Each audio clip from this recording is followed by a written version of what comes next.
Mba Ho Vanona. Fandarana rano eto amin'ny radio Don Bosco isaky ny alarobia maraina amin'ny 10. Mba Ho Vanona, fandarana ho fanabeazana ny olo-pirenena. Mba Ho Vanona.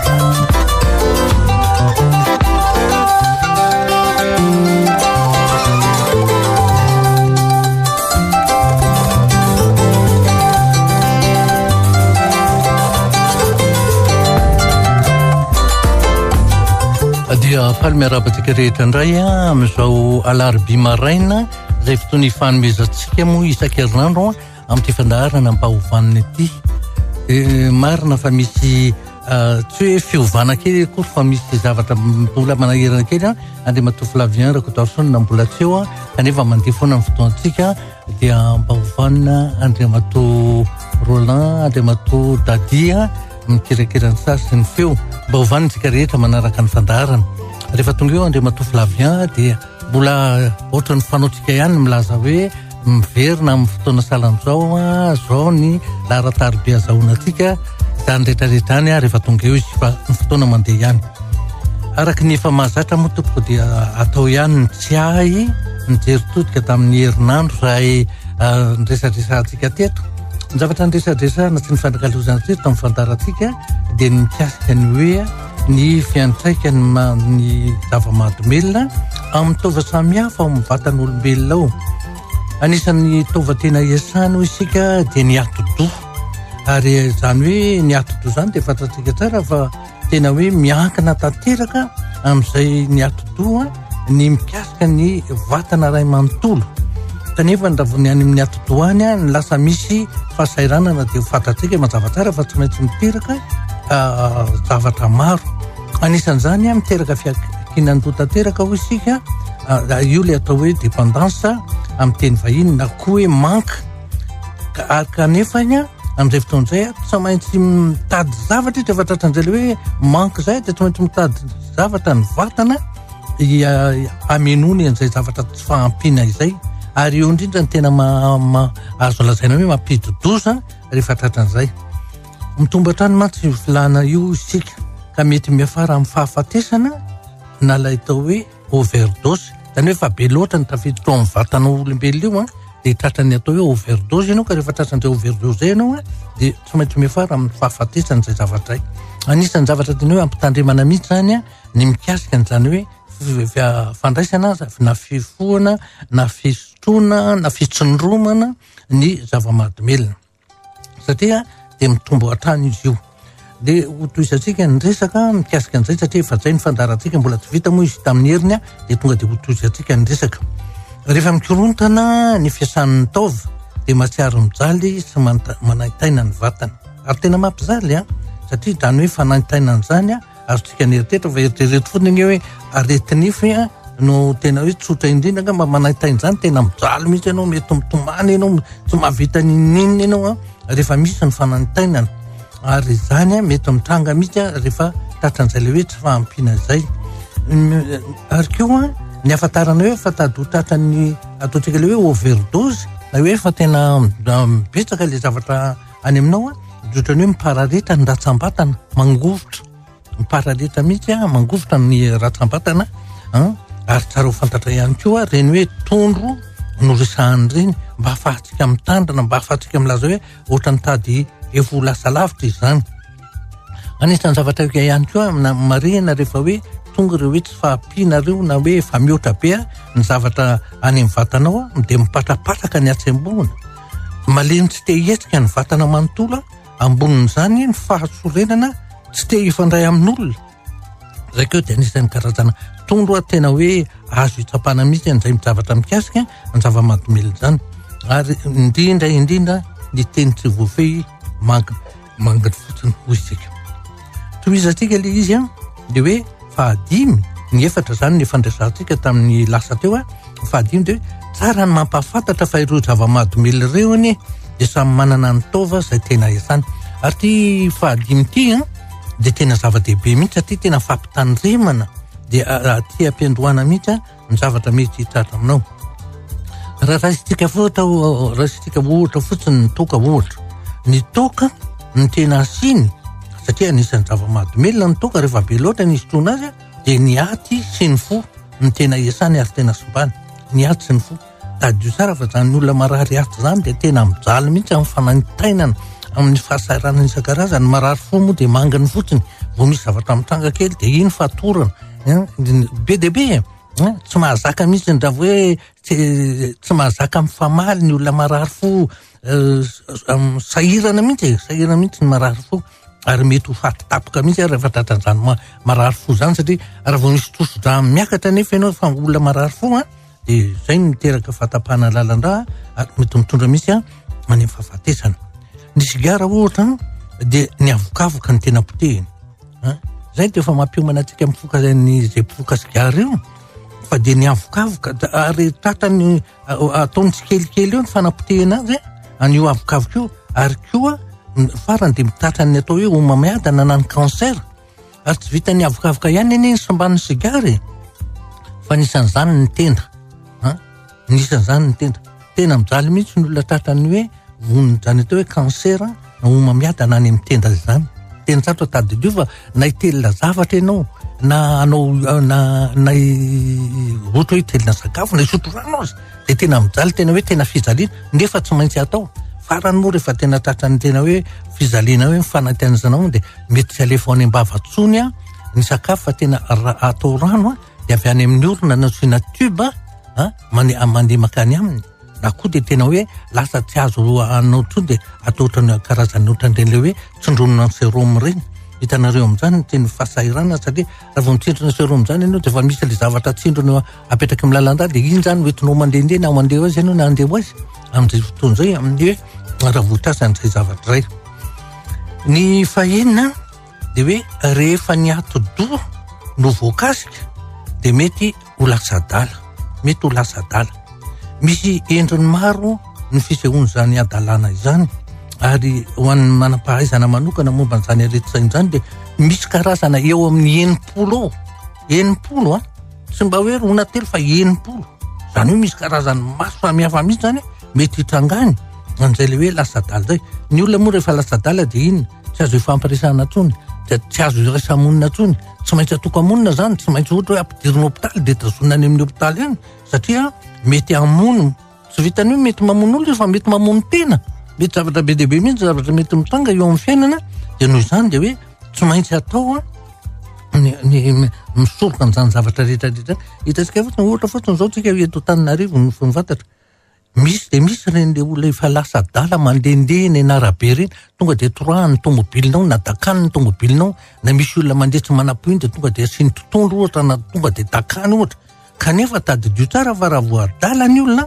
dia tsy azonao gadrany zany mihitsy satria tsy tompony tenany izy manao an'izay zavatra ianao ny aran'le adalany no vomafy fa izy tsy azo gadrana mihitsy fa dia ny zavatra ataony eny tribonaly dia hoe ampidirina hopitaly izy zabona amin'izay adalan'izay zay zany dia mba tadidio tsara eto Antananarivo manko dia efa menimenina mihitsy ianao le reny le olona adala mitoraka tomobila na mandaka tomobila na tonga dia manisy totondro olona eny an-dalana ireny mba tokony hojeren'ny tompony andraikitra ihany fa tena manahirana tena manimba manakorontana ny fiarahamonina mihitsy ary zay ny tena antony tena zava-dehibe mihitsy. Ny fafito dia hoe ny tsindrona ampiasaina amin'ny zava-mahadomelona dia amindra ny tsy mikaretina sida. Anisan'ny tena areti-mandoza ty hoe sida ty. Anisan'ny tena areti-mandoza satria karazan'ny homamiadana ihany izy io ary tena potehiny mihitsy ny vatana ny olona vony sida dia matetika dia hoe miamai dia farany dia tsy fantatro 30 kilao ngamba sisa ny farany zany hoe taolana sisa no ahitanao azy taolana tena lazako anareo fa ohatrany mampiorokototra sady mampalahelo mahita ny olona hoe maty ny sida tena hoe tsy fantatro tsony le tareny fa tena ohatrany hoe taolana mifono hoditra fotsiny io zay ny ahitana azy na ny ataontsika hoe masony io dia ohatrany miletika any anatiny any dia tena taolana mifono hoditra ary le sida tsy mety tsy mamono anao avy hatrany fa tena miadana ohatrany mamiadany ohatrany cancer ihany fa hafa fotsiny ny fomba fitrangana ary ny tena mahaloza azy dia tena arety mifindra tena mamindra mihitsy raha mifampikasokasoka mihitsy amin'ny olona vony sida ianao na pitihany roa raha fotsiny na zavatra ohatran'izany dia mety ho tratra koa ianao amin'izay fotoan'izay ary zany tena tokony hitandremana mihitsy eo amin'io mikasika ny hoe sida io tena tsy fanao mihitsy zany raha hoe misy manko le olona amin'ireny le amin'ny mitsindrona amin'ny zava-mahadombely ireny dia mety hoe tsy dioviny le saringy ary na dioviny ary le saringy mety tahirany le valana retina dia mety mifindra any amin'ny olona izay mampiasa tena fahadiana mihitsy zany hoe ataontsika hoe fitaovana efa nampiasana tamin'ny fitsaboana sida mbola ampiasana ihany fa hoe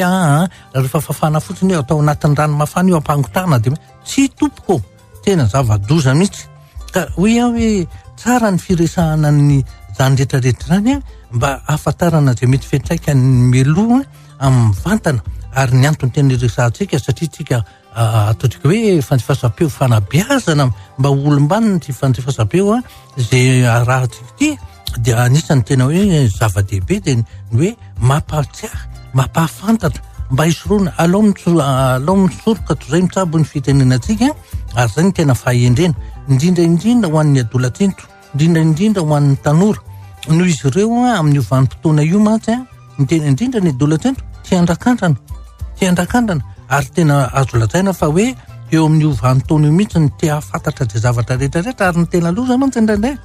voatsika iray aman-dreny dia hoe tena hoe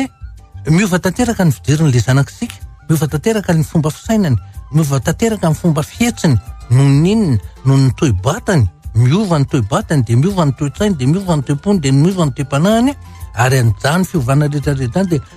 tonga amin'ny fotoanan'le hoe tia karokaroka tia jerijery tia andrakandrana zany rehetrarehetra zany ary eo amin'ny vanim-potoana io indrindra efa andresantsika taloha le hoe reny zava-mahadomelona reny ange dia ohatrany miteraka hoe fahasambarana fahafinaretana hafaliana ny anaty any dia ohatrany voasarika izay zavatra amin'ny voalohany tena mety misy mihitsy zany zavatra zany matoa masarika olona maro izy fa rehefa mihazatra azy dia tsy le fahafinaretana sy fahafaliana ntsony no hita fa mety hoe araka rehefa nitanitsantsika teo tsy hiverenana ntsony dia mety tena zavatra tena mampidoza mihitsy ka eo amin'ny vanim-potoana eo ny adolatsentso ny tanora io mihitsy mantsy dia ny zavatra misy dia hoe mba te hitovy amin'ny namany ohatrany mba hafahafa zany hoe tsy mitovy amin'ny namany zany indrindra efa misy fitenenany tanora zay ny lazany hoe mba tsy ho tara io le mba tsy ho tara io ny mety mampidodoza mihitsy satria le fijeriny namana no tena manana lanjany mavesatra ao amin'ny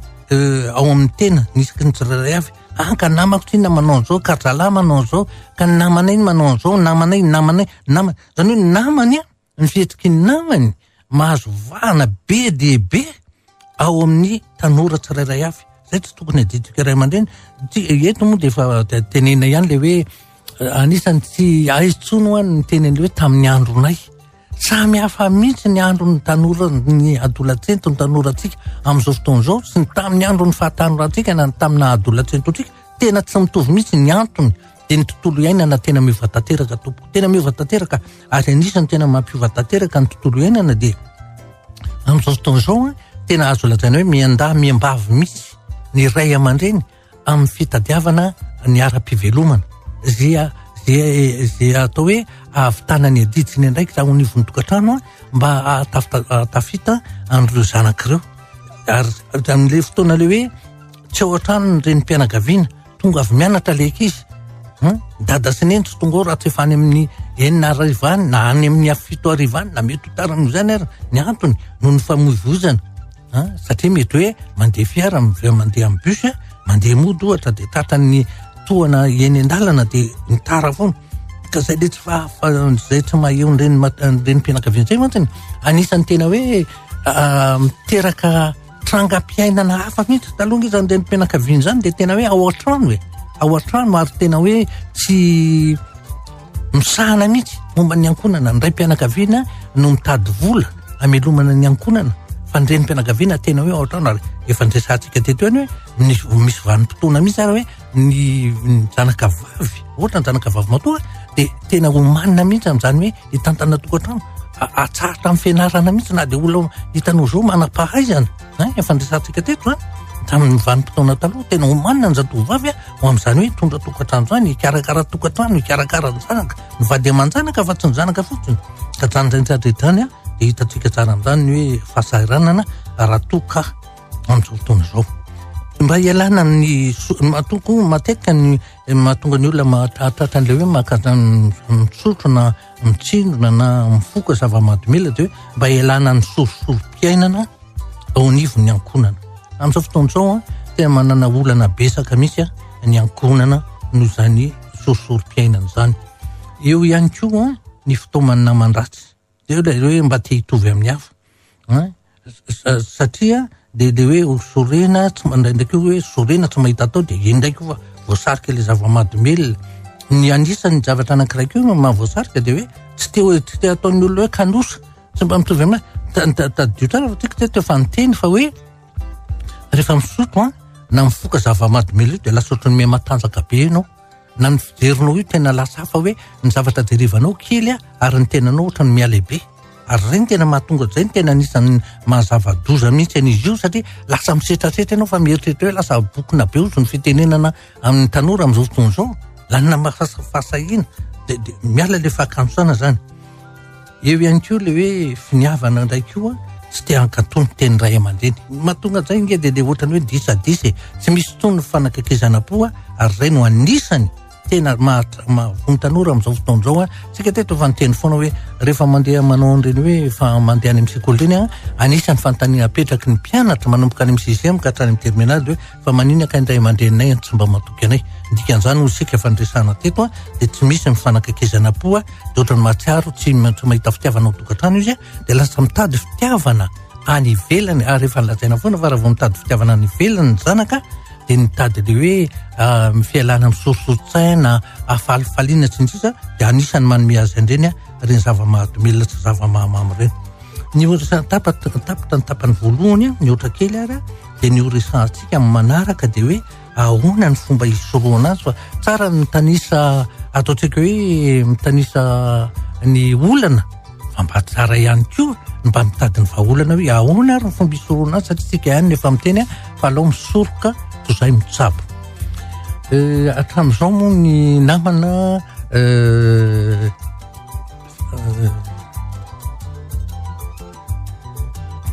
mpiaraka eto dia mbola misy fijerevana toe-pahasalamana ato amin'ny RDB ny mpiasan'ny RDB fijerevana fahasalamana zay mbola tsy mahatonga azy eo be dia be zany ny lasany dia hiezaka ihany azy zany sady amaky ny zavatra rehefanareo io moa le hoe raha mandeha miantso nareo dia amin'ny laharana 22 443 90 na 22 442 09 ny mandefa ny antotarbinga izy io raha tadisa fa ny SMS dia 033 08 850 02 sika zany zao mbola amin'le tapany faharoa le mandefa SMS ezaka ihany amaky dia raha ohatra tsy vovaky dia hoantaniko ny amin'ny mikirakira ny momba ny fifandraisantsika ny tonga voalohany eto zany dia ny misy foana moa ny hoe Mba Ho Vanona tompoko ny tokony ataoko ozy fa ny mpiray tanàna ny zanadralahako miteny adaholy fa ampijalian'ny mamany sy ny havany ny rehetra le ankizy sy ny vady aman-janany mariko fa efa maty zoko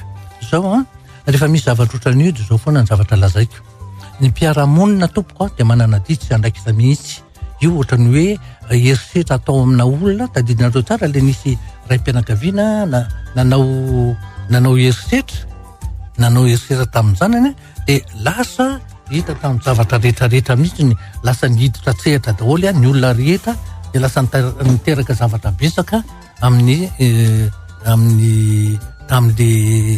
zavatra nitranga ka io manana didy mihitsy tsika hoe rehefa manono tsy mety dia tsika mpiara-monina mpifanolo-bodirindrina dia tena afaka mihitsy mampilaza zay ny olona tokony amplazana mba hisoroana zany zavatra zany efa tonga ny havako ato dia efa io izy andray ny toerany ingafo laviarako toarysona miravantsika rehetra eto ihany tsika ndaondray ary vakitsika ny message manaraka ny vehivavy bevoka tokony omena fitiavana feno fa tsy ampirafisina indray satria sady efa mavesatra izy no mbola miasa saina ny ditram-badiny ihany koa. Be zegny tika tetondry mety volavy fa nyteny fony fa ny lehilahy koa ny mitondra voky asa tsy adino zany ny fitondrana voka endriky ny fitondrana voka ny lehilahy dia ny manao zay mahafalifaly ny vadiny mampitony sainy ny atsapany fa maneho fitiavana satria reny fahatonitsainy reny fiadanam-po reny dia mandeha makany amin'ilay zazakely eo am-boka ny olona be voka zany ny olona mitondra voka dia tsy tokony olona sahiran-tsaina tsy tokony alahelo tsy tokony hitomany satria amin'ny fotoana hiforonan'ny taova rehetrarehetra ao anatiny ao dia mety miteraka ataoko hoe fahasemponana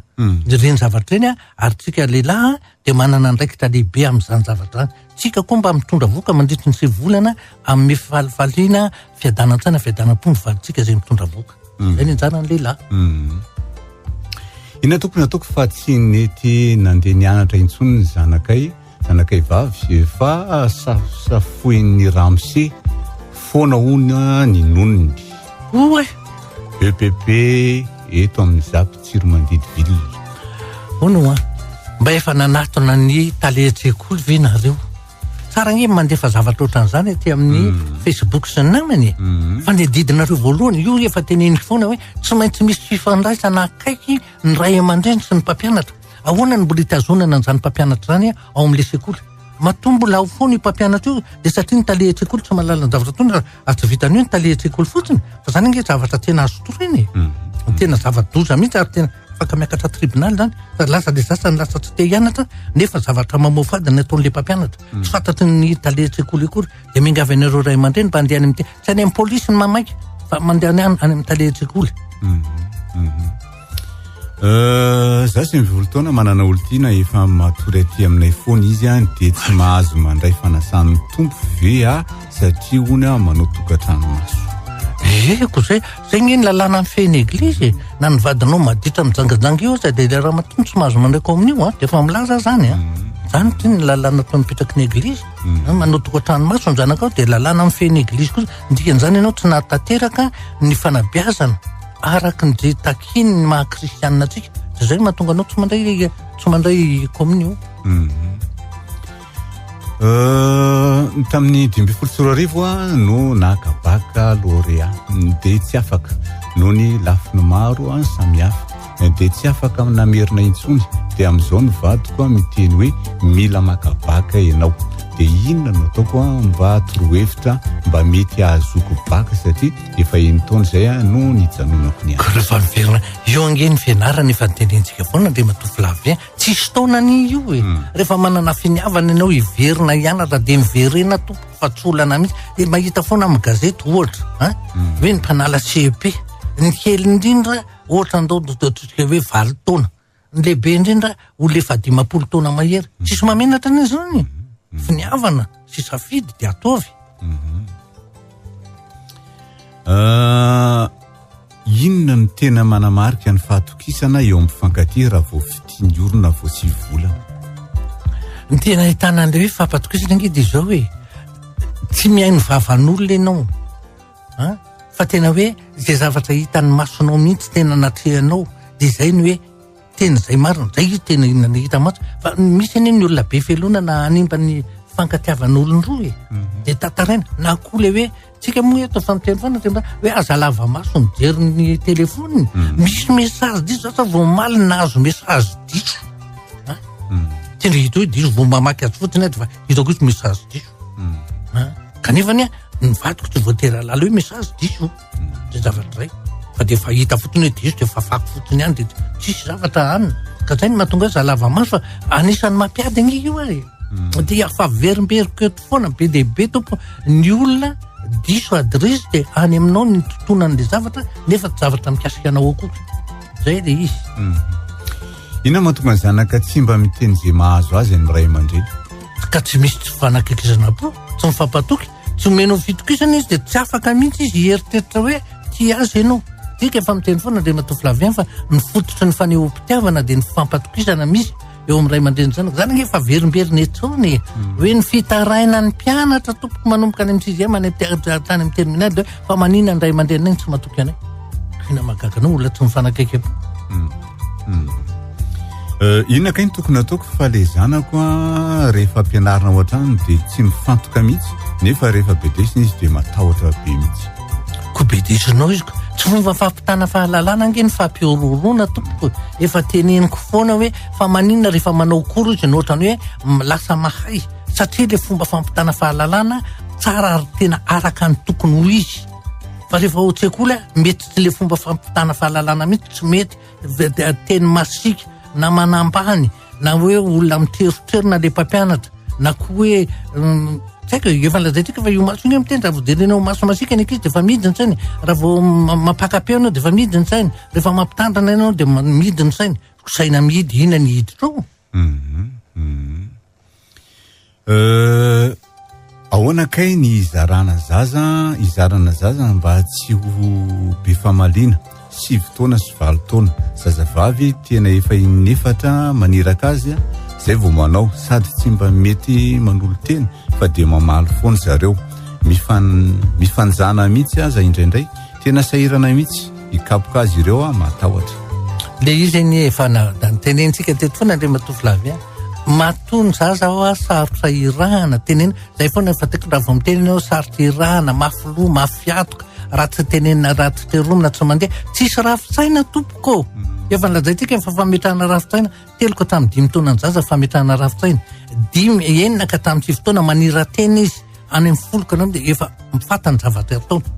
ka rehefa tsy nametrahanao rafitsaina izy ahoana moa ny ahafantarana izy efa natotsika ohatra ary foana na verimberina tena za tsy amerina sony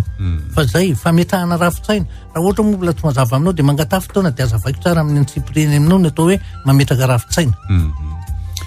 Inona natao mba hamerenana ny fahatokisana ny olona mampirafy? Ka tsy maintsy mifanazava tsara ny mahatonga ny olona mampirafy misy zavatra tsy hitany ao aminao fa hitany any amin'ny rafy vavinao na ny rafy lahinao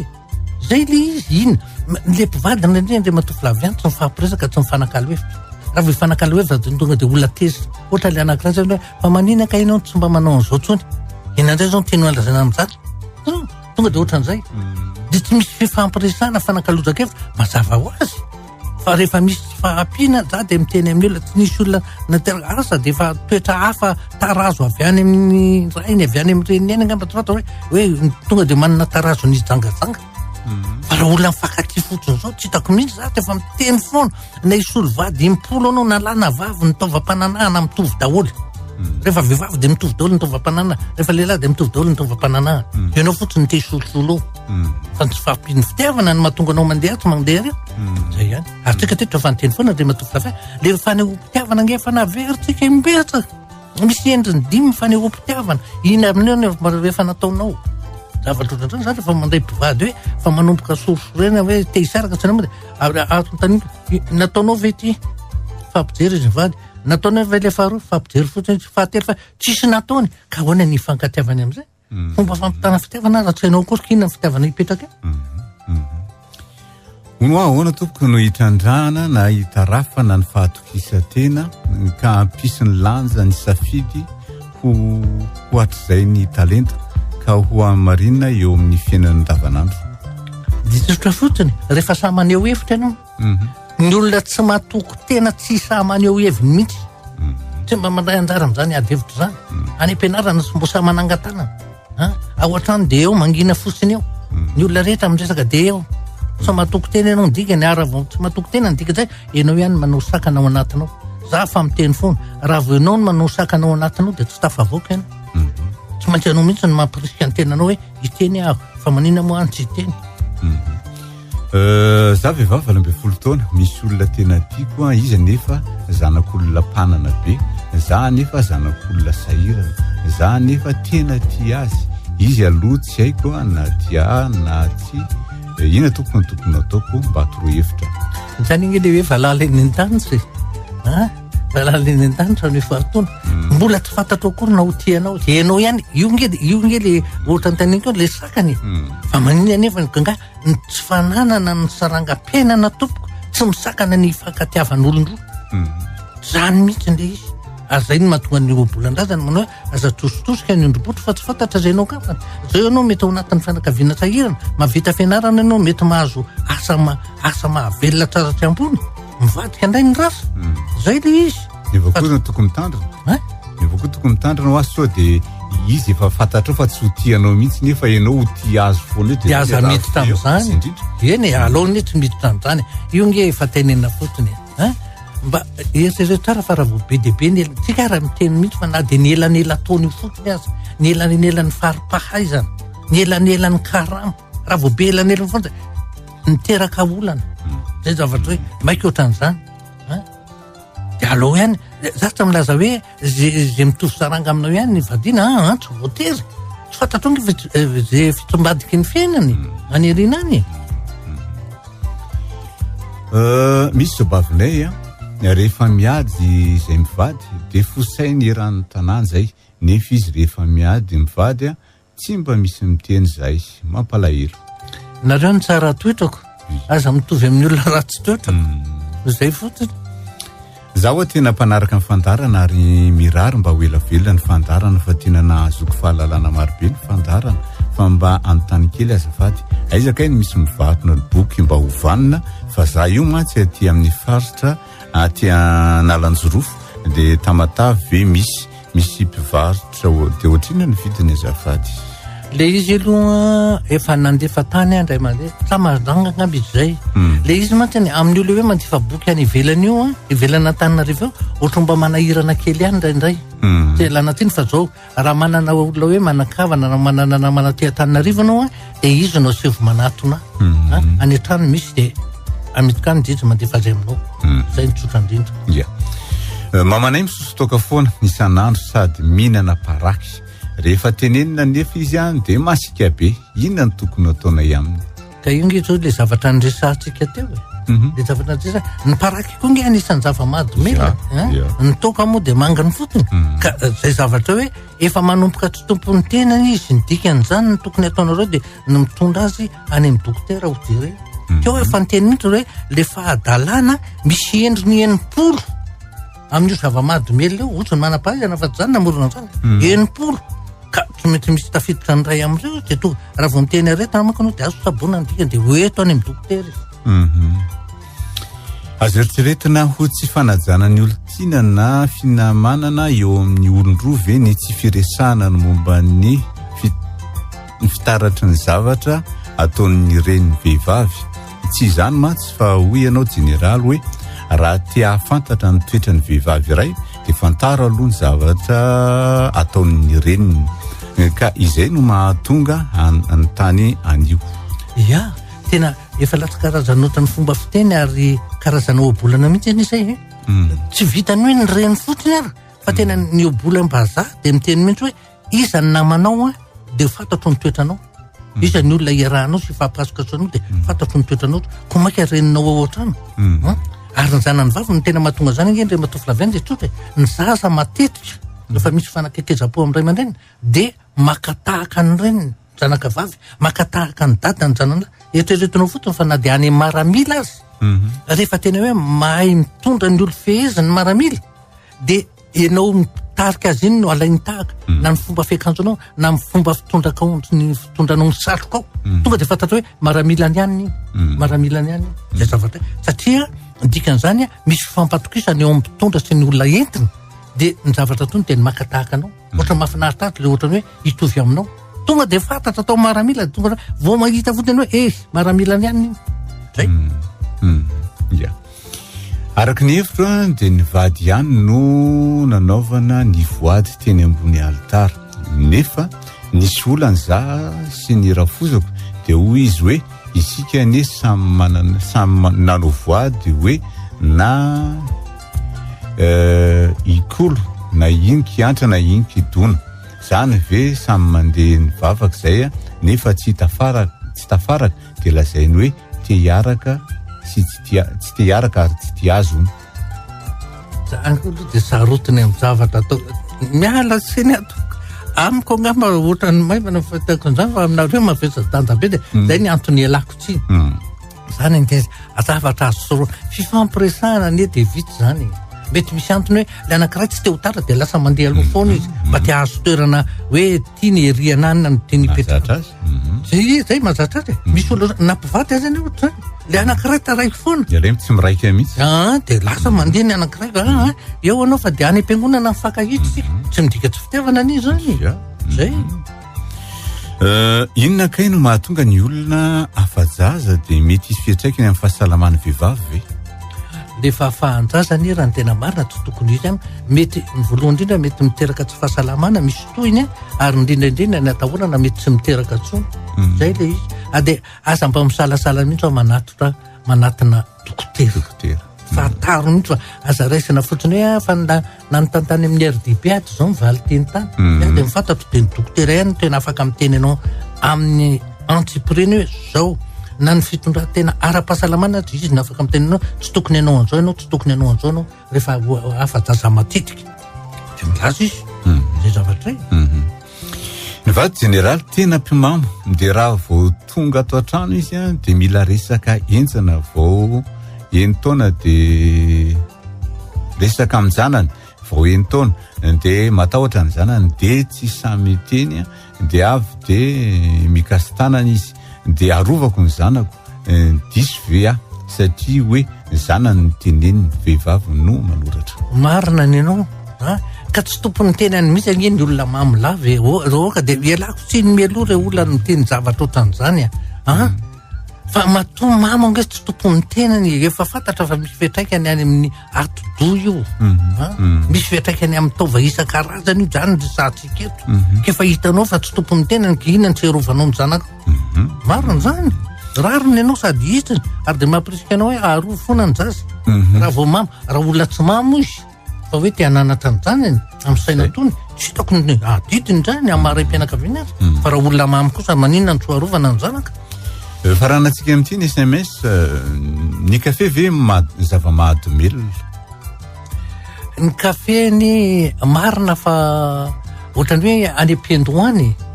dosany tsy mahadomelona fa lazakanao fa ny lefa tena zatra misotro kafe mangofotra rehefa ela mangofotra ny tanany tena miparareta mihitsy ny tanany iny ary raha zany vao resantsika teo hoe anisan'ny endrika ivelany ahitana ny olona misotro zava-mahadomelona de miparareta ny vatany miteny indrindraindrindra ny tanana ny tena ahitana na andray kopeta de ny tanana sotro de mangofotra zavatra ohatran'izany zay ny afantarana azy hoe mahadomelona ia zay ny tapany faharoa idirantsika ny tapany fahatelo ny olombanina olona tompona andraikitra fa tsy tompo toerana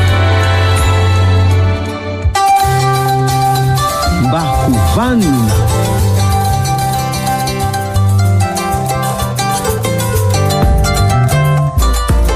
ny tapany fahatelo de ndraisana ny antso avy any aminareo ny 22 443 90 na 22 442 09 ny lara telefona idirantsika mivantana anatin'ny fandarana amin'izao fotoana izao de rehefa renao ny antso amin'ny alalan'ny telefona de vonoiny radionao na manalavitra anao antso voalohany miaraba tompoko miaraba ndrindra tompo tatry ny taona fa zao afaka niditra tsika rehetra to de fanionkevitra ny amon général de sady bampidoro alekepavolombelona hitanao ndroangamban'izay misy lehilahy iny eniko ny taraina de tao hoe lasa mivady ny navelany eo ny ankizy rovato le zaza ohatrany tamin'ny heriny izy mbola niteny an'izay allo azotsika anatina azy ary mba ame kely fanampiana kely azy rakevitra ento izy rehefa tena hitako zany izy tena lasa ampiferinaina be miasa saina be de zao no mba tiako teny aminazy hoe ianao amba mila mijoro anao hoe ambony sainao matonga anao miteny zany de zao matoa izy zany lasa de misy dikany tsy hoany amin'ny ray aman-dreniny fa mety misy mametoky azy any de tena hoe tsy mamakivy anao fa mety tsy verina aminao raha toy izy ka mety hiverina mety ny zavatra fa mety hoanina de le mety le dikany hoe mety ho ratsy angambany nefa aleo aloha mba sambasambana any miratso ny vinony so ny vehivavy zany rehefa manao eo amin'ny toerana ohatrany io de lasa ohatrany hoe miverina aminao amonanao sanatiny izany tongavany fa tsy hoe ana satria anelingelina azy anao satria fa mahazo toky any izy idoroko fa volombelona izany zavatra izany za tany mitona 20 tany dia nanana ohatr'izany nampianatra ny zanako dia tsy miraharaha mihitsy le reny na manatitra ny zaza mianatra na mikarakara le zany na manino dia tonga dia nandray ndraiky ka hoe tsy anao ty aloha zany manana dia nefaranay moa dia lasa miparitaka satria tena le hoe dia misy manome toky azy any ambadika any dia lasa tsy mihaino anao tsony izy dia misy ohatra kely tiano le ranona mba ampitandremako n'olona rehetra hoe zavatra efa hitako ty misy fomba fiteny zay tsy haiko moa na fiteny malagasy izy hoe manao ranomasina voay le ranomasim-boay zany ohatra hoe fitanrambelatsi mifankaty dia miompy ny voay miondy misotro rano ny voay ny anaty rano dia hitan'le voay tonga dia mindrambasan'le omby ny olomay le omby tena hoe tena saika tsy faka dia lasa nandeha rehefa nandeha le omby dia mody mitoman'izany tsika le tena mana be tsika ndeha zao tena mpifankaty be tsika fara anna avindo ifamihana dia tonga le raiky nanabo tonga dia nyrambasany maty zay zany ny tiako lazaina hoe ataovy ambony ny saina ataovy ambony ny saina fa rehefa tsy anao everitony maty hoe tsy otrony dia ianao ny mieritseritra ndray hoe amerina sa tsy amerina ny fa zay aloha ny any hevitra dia azakafakao mino fa mihaino lay lehilahy am'izao dia misaotra ndrika tompoko nandray misaotra ny fandraisana anjara tompoko zay ny antom-pisiny ty fandarantsika ty mba hifanomezan-tanana hifanorona hevitra mba hahasoa ny hafa fampizarany zay le izy mifampizara eto tsika hoe izy mba manan-kevitra miarava tompoko allo allo eny tompoko miaino salama Mba Ho Vanona mon général tsika rehetra zay ato hitanao aza mihaino radio ianao le problème zany ny zanako 10 taona dia ny dadany amin'izay zany ny dadany raha vao maniraka anazy dia tena tonga dia manao izy fa raha vao zany maniraka anazy izy tsy manao zany betibety zany fa dadany ihany dia zao ny tena mahatonga ndreny efa nazavaitsika teto hoe ara-voajanahary mihitsy ny lehilahy dia fahefana sy hery sy fahefana fa hery sy fahefana anasoavana ny tokantrano ary ny vehivavy fitiavana zay ny mahatonga hoe voajeren'ny mason'ny lehilahy ny ray mpianakaviana fotsiny iny zany dia fa iny fa tena ohatrany makatona mipiripiriny azagaky ino fa zavatra ara-voajanahary zany fa indraindray le hoe tonga dia vao misy zavatra ampanovina azy tonga dia mety mampakapeona ataovy io ohatran'izany dia lasa le zaza lasa hitany hoe ny feonao fotsiny miakatra fa tsisy hoe asa ikasy tanana azy ianao nefa tsy tianao ny ikapoka azy zay zavatra zay miarava tompoko salama eny tompoko dia tapaka dia mbola afaka tena miantso ianao satria mbola manam-potoana tsika hidirana mivantana amin'izao fotoana zao miarava tompoko miarava tompoko dia Mba Ho Vanona tsika rehetra tompoko resaka zava-mahadomelona moa no lesan'ny général tamin'ny voalohany teo le mahatonga ny ankizy sy ny tanora miroany amin'ny zava-mahadomelona rehefa za moa olona mizaha tanora dia mifandray ray amin'ireny tanora sy manandrana an'ireny hoe za akory tsy mihinana fa za olona mahay mipetraka hoe misadapoka zany resaka rehefa nanao fanadavena tamin'iny zany dia so daholo zava-teniny hoe mahatonga zareo mihinana misy io dia le tsy mahita fafinaretana avy amin'ny ray aman-dreny izy zany zany hoe ohatra hoe mahazo tsirony kokoa izy miaraka amin'ny namana satria le ray aman-dreny tsy mahay mipetraka ohatrany hoe miseho ray aman-dreny be satria tsika moa noaren'Andriamanitra mba hitovy endrika aminy dia tsy mahay mipetraka amin'ny toeran'Andriamanitra hoe naka nofo Andriamanitra dia tonga olombelona zany mba hisadapoka amintsika olombelona aneo ihany koa fa dizy dia manana toetrana olombelona sy toraka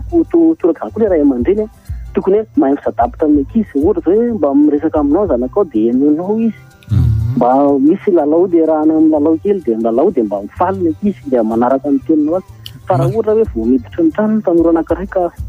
latsa no azy na fibebesana dia mametraka kitapo izy dia no andeha ary dia any izy mahasirana koa satria any izy rehefa tonga any sy mba misy bedy sy any izany fa dia raisiny namana fifaliana na tsara na ratsy ny zavokatra mety ny tao amin'ny zavatra nataony nandritra ny andro tontolo iny ka zay zany ny tanantsika ray aman-dreny satria fifampitokisana moa aloha misadapitra amin'ny ankizy foana mialatsiny mety mivahiny mifandray aminy mba mahay maka ny toerany mba mahay mamaly faly azy fa zava-dehibe tena ilain'ny tanora zany dia miraso indrindra ho an'ny fandarana mba ela velona makasitraka tompo misaotra indrindra tompo tena marina nge indrindra tanora no miteny azy tena zavatra iainan'rareo ary tena marina mihitsy ny zavatra zay nge ny mahatonga atsika eto ndray matoflavia miteny hoe ohatrany hoe tsy tokony ho tenena tsona le hoe tamin'ny andronay tsy mitovy mihitsy tsika ray aman-dreny zao no manaraka ny toetrandro misy ny tanora miaraba tompoko alo sady nisy eo hafahafa be tao tsy tsy dia tsara loatra 22 443 90 na 22 442 09 ndarana idiratsika miva mitana miaraba tompoko allo ien tompoko miaino bibi ien tompoko mba hovanona mo général atsika rehetra tompoko aza mihaino radio ianao e eka zaho mo général aty amin'ny faritra ien tompoko miaino aty amin'ny faritra zany dia manana olana zany ka alo izy olana mo général ohatrany lava be ary lava be ka azoko atao ve ny mandefa azy antaratasy satria lava be tsy vitako ato amin'ny telefona le izy tantara lava be le olana alefa sy taratasy voalohany zay dia le faharoa atao taratasy lefa sy taratasy fa voaray foana ataovy adresy amin'ny radio Don Bosco dia azonay ay sotra betsaka dia le faharoa mo général miverina kely eo am'le didi folo ny fanabeazana igny eo am'le fahadimy tsy voaraiko hoe le zanaka erezina dia hahay eo zany ny tsy hitadidiko eo le fahadimy ny zaza-paherezina dia manana fahatokisatena tompoko zay rehefa mpaherezina izy dia lasa matoko tena zay le fahadimy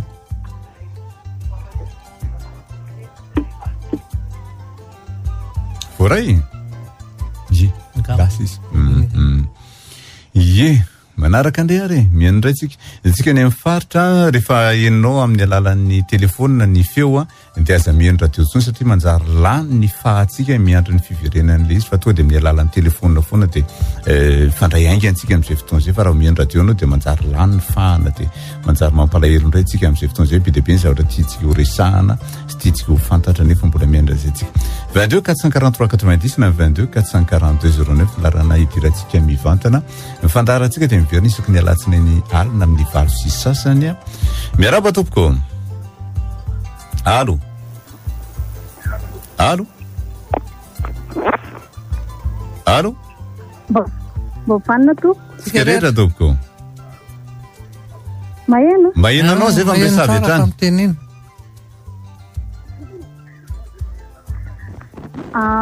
za tompoko mba hofanina tompoko sigareto reny mpianakaviana manana zanaka tena mazà ya dia problème tompoko ohatrany hoe fiainana zany dia zanako lasa ohatrany hoe tokatraminay mitena zanako amin'ilay toetra lehivatsy tena tokatrano zany hatram'izay dia tena ohatrany hoe mikorotana lava miady lava dia nakolamatoa efa nafianarana tany amin'ny université izy zany dia eny izy hoe za mama andeha hitady asa za tsy mipetraka ato fa ato anareo dia zay fanarahanareo aleo be any miara mipetraka aminareo dia nefa le dady nefa raha voatenenina dia ohatrany hoe raha teneninao miresaka aminy anao dia ohatrany miresaka mivatandindrina tsy miteny tsy mivolana dia mahita tao foana izy zany atao tokatraminay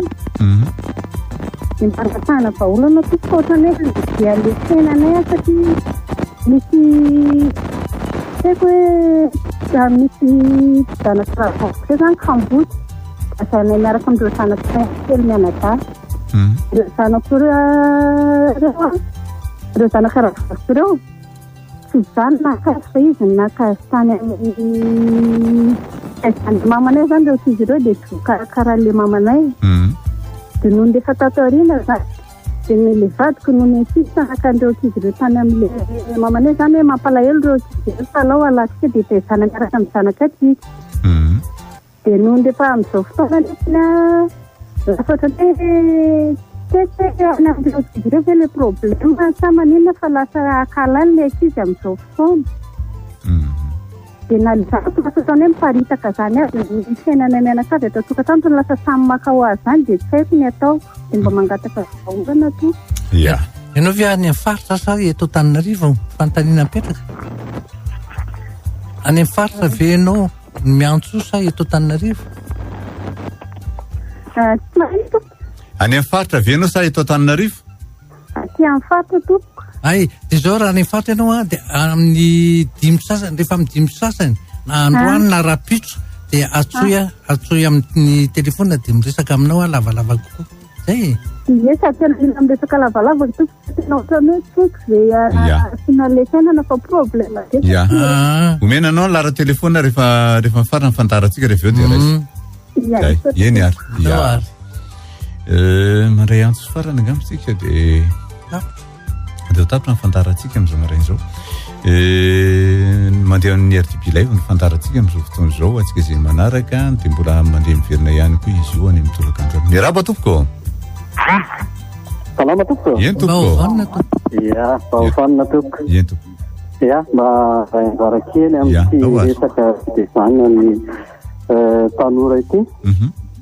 Iverina kely angamba amin'le resaky le madama teo hoe rehefa ny mama no miteny dia mahafatolo izy rehefa ny dada no miteny dia rehefa ny dada no miteny dia mahafatolo izy fa rehefa ny mama no tsy mahafatolo. Ny zavatra hitako matetika ny renim-pianakaviana no miaraka matetika amin'ny zanaka dia rehefa ao atokantrano misy zavatra tokony andatan'ilay izy hoe tianeny mba ho ataoko na ty ho alaiko ty ozy izy le nieny rehefa miezaka ilay izy zany mandresy lahatra an'le mamony alaiko ty na ohatran'izao